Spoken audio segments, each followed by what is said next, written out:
Hello everyone, today's topic is trace of matrix. कि कोई भी आपको एक मैट्रिक्स गिवन होगी, उसका आप ट्रेस कैसे फाइंड आउट करोगे। लेट्स से मैंने आपको एक स्क्वायर मैट्रिक्स दी है A B C D E F G H I. ये आप देख रहे हो कि 3 ही यहाँ पे रो है और 3 ही कॉलम है, तो ये 3x3 की एक स्क्वायर मैट्रिक्स है। अब अपने को इसका ट्रेस निकालना है, तो ट्रेस का फॉर्मूला होता है trace of A is equals to sum of diagonal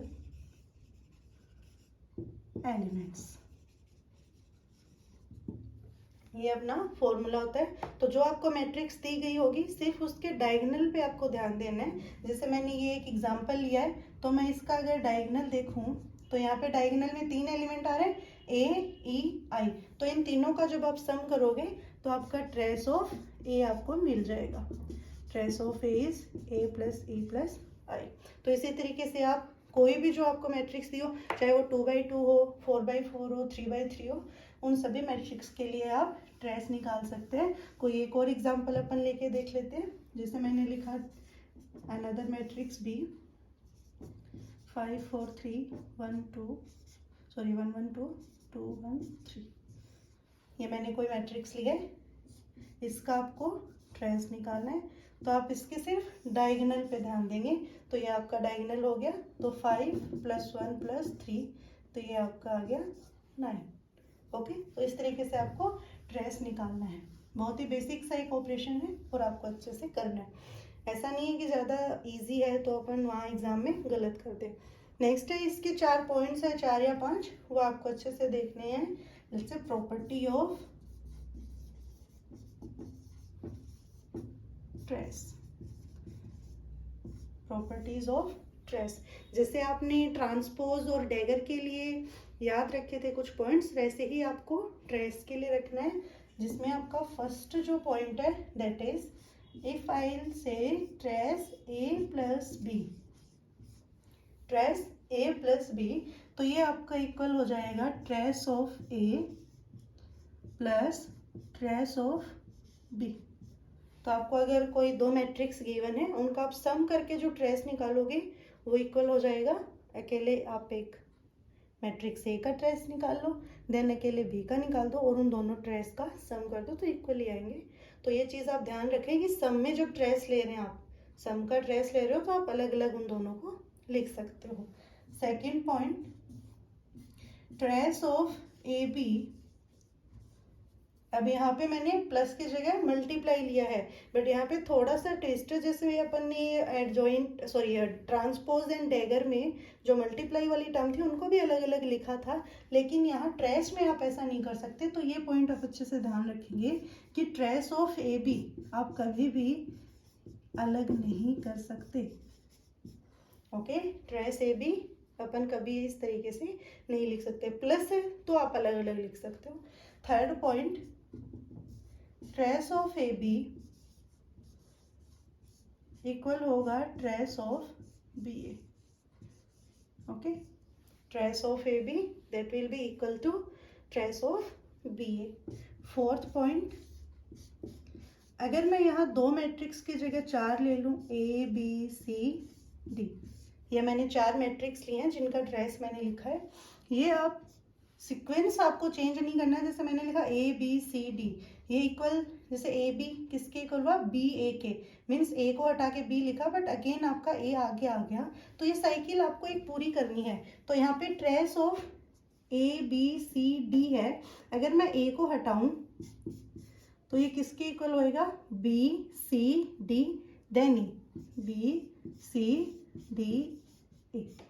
इसी को अपन एक और तरीके से लिख सकते हैं, ट्रेस ऑफ, पहले मैंने ए हटाया था तो आपने लिखा था बी सी डी ए। अब अगर मैं ए बी को हटा दूं, then you will write C D A B, C D A B. कहने का मीन ये है कि जो आपकी साइकिल कंप्लीट हो रही है ए बी सी डी वाली, वो उसी सीक्वेंस में कंप्लीट होनी चाहिए। जैसे आप इसको प्रोनाउंस करेंगे तो B C D A, again A B C D, A B C D. Okay, आपका ये सीक्वेंस आपको याद रखना है। तो ये 3-4 पॉइंट्स आपको याद रखने हैं ट्रेस के लिए। और ट्रेस का formula some of all the diagonal elements. एक क्वेश्चन देखते हैं जो TFR में आया हुआ है। तो आपका क्वेश्चन है,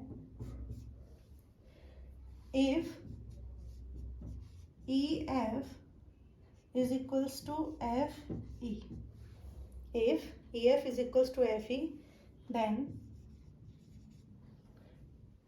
trace of EFGH.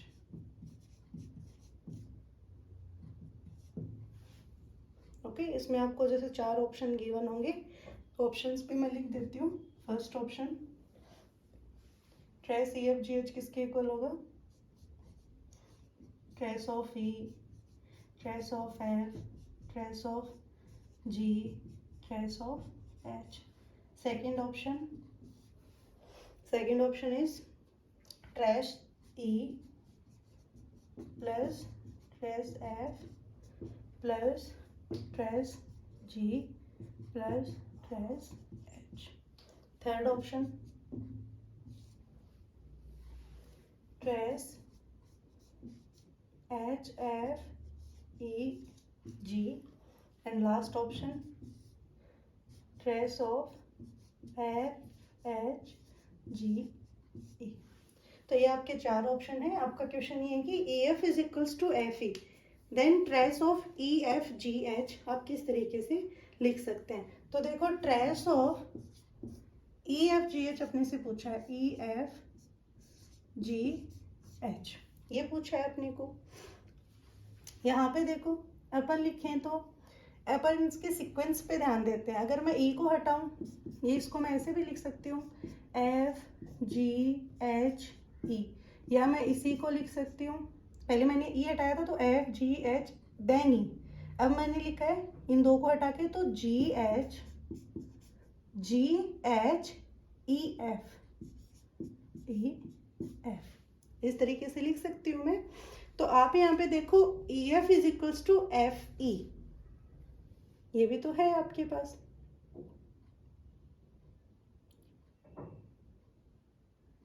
तो आप इसमें से ट्राई करो, अटेम्प्ट करने की कोशिश करो इस क्वेश्चन को। EF is equals to FE है, इसको आप 3 टर्म में और लिख सकते हो। EF हटाया था, इस बार EFG हटा दूं तो HEFG, इस तरीके से भी लिख सकते हो। अब देख लो आप, EF क्या है? FE के बराबर है, तो या तो ये वाली टर्म FE कर लो, तो HFEG, इस तरीके से लिख पाएंगे अपन इसी टर्म को। तो जो आपका ऑप्शन गिवन होगा उसके अकॉर्डिंग आपको मैच करना है। भाई इस ट्रेस ऑफ EFGH को मैं अलग अलग सीक्वेंस चेंज करके लिखूं, EFGH को मैं FGHE लिख दूं, या फिर GHEF लिख दूं, या फिर HEFG लिख दूं। उसमें आप ये जो आपको गिवन है ये वाली वैल्यू प्लेस करके देखो और 4 ऑप्शन आपके मैच करो। पहली बात तो ये पहला ऑप्शन तो वैसे ही गलत है, क्योंकि अपन जो मल्टीप्लाई वाली टर्म्स होती है उनको लिख ही नहीं सकते ट्रेस में ऐसे। मल्टीप्लाई को प्लस में कन्वर्ट करने वाली कोई प्रॉपर्टी अपन ने नहीं पढ़ी, तो अपने पास सिर्फ 2 ही ऑप्शन तो बचे हैं, इन 2 को आपको मैच करना है। जैसा फर्स्ट ऑप्शन आप ये देखो, इसमें HFEG ये कहीं बन रहा है, तो ये बन रहा है ना अपना ये वाला, तो ये वाला ऑप्शन अपना सही हो जाएगा। फोर्थ देखो FHGE